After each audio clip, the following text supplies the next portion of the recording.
Assalamualaikum warahmatullahi wabarakatuh. Berikut ini adalah penjelasan ya, briefing sebelum pelaksanaan UAP ujian akhir praktek tingkat 3 Stikes Pamenang. Oke, silakan dibuka untuk proposal UAP-nya. Jadi di sini pentingnya adalah dilakukan UAP ini bisa dilihat di sini sebagai umpan balik dan juga alat ukur ya. Di sini ya, dibaca sebagai alat ukur bagi pemahaman dan hasil penyelenggaraan pendidikan di tingkat 3 Stikes Pamenang. Nah, karena kondisi saat ini adalah COVID, maka pelaksanaannya akan dilakukan secara daring atau dalam jaringan. Nah, untuk pelaksanaan UAP ini dilakukan 2 hari ya. 2 hari, tanggalnya adalah ini 20 hingga 21 Juli, yaitu besok Senin dan Selasa. Nah, untuk teknis bisa dilihat di sini lebih detail ya. Teknis pelaksanaannya, jadi H-1 tolong mahasiswa untuk meminta kasus ya kepada dosen, nanti akan diacak oleh dosen kasusnya, dan silakan bisa membuat LP H-1. Nah, besoknya bisa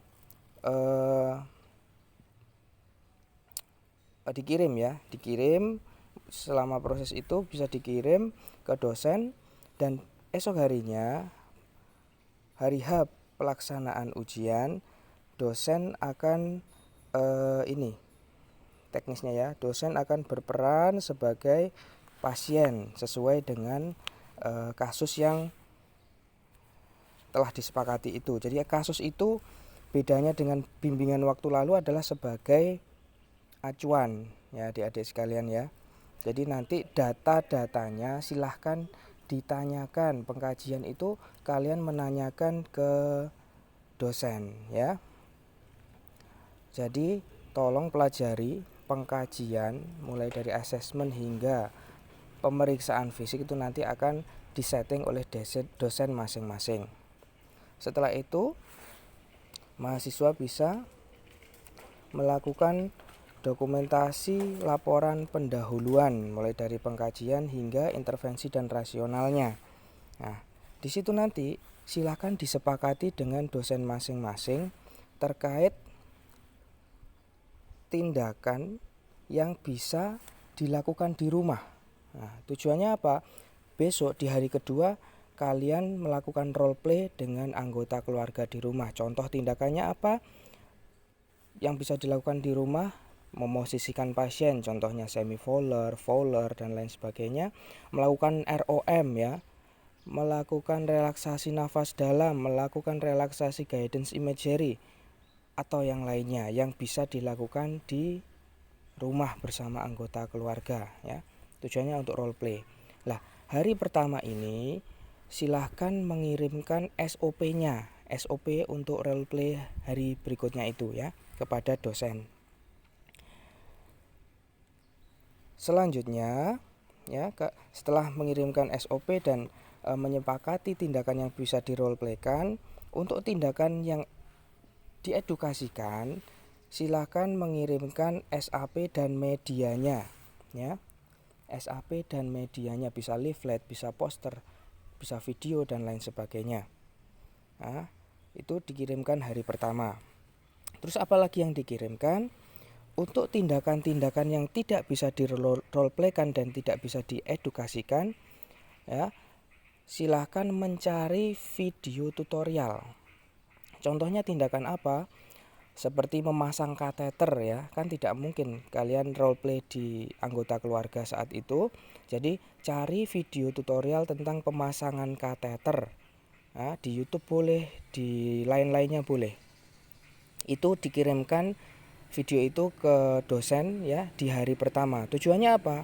Di hari kedua besok kalian bisa melakukan review ya, review tentang video itu ya. tekniknya sudah benar apa enggak, sesuai SOP atau enggak, ya kurangnya di mana. Nah itu di hari kedua untuk review video tutorial itu.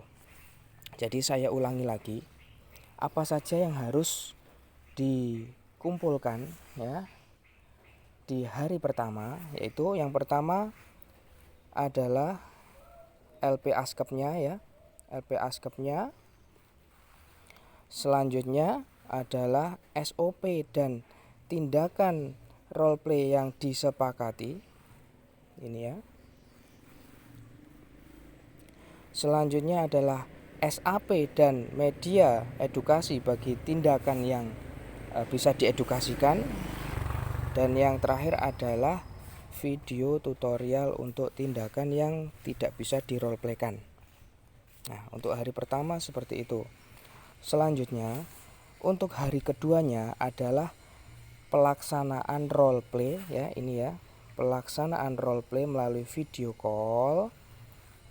Nah, selanjutnya adalah melakukan roleplay edukasi dari tindakan edukatif, dan yang ketiga adalah melakukan ini koreksi atau review dari video tutorial yang telah disepakati di hari pertama.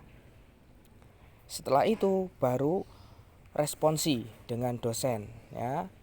Seperti apa tanggapan dari dosen, tambahan-tambahannya, koreksinya seperti apa, tolong diperhatikan. Nah, di paling bawah ini ada catatan. Jadi tolong diperhatikan bagi ya, yang paling terakhir ini bagi mahasiswa yang belum menyelesaikan laporan LP ASCII di minggu sebelumnya tidak diperkenankan mengikuti ujian. Oke, sudah ya, daftarnya sudah kami kirimkan. Yang belum ACC tidak bisa mengikuti ujian. Dan ini poin pertama. Untuk poin pertama, laporan dokumentasi keperawatan yang telah direvisi dikumpulkan paling lambat 3 hari setelah pelaksanaan ujian dan sudah ditandatangani oleh penguji ya. Ya, di sini kalau belum bisa menemui penguji bisa lewat WA. Ditanya, "Pak, ini sudah ACC apa belum?" ya. Silakan di screenshot dan dikirim ke saya. Itu bukti ACC ya, pengganti tanda tangan sementara. Tapi nanti ketika kondisi sudah normal silahkan meminta tanda tangan asli kepada dosen penguji. Seperti itu adik-adik sekalian, teknis pelaksanaan ujian praktek, ujian akhir praktek ya. Silakan kalau ada pertanyaan bisa ditanyakan. Terima kasih. Wassalamualaikum warahmatullahi wabarakatuh.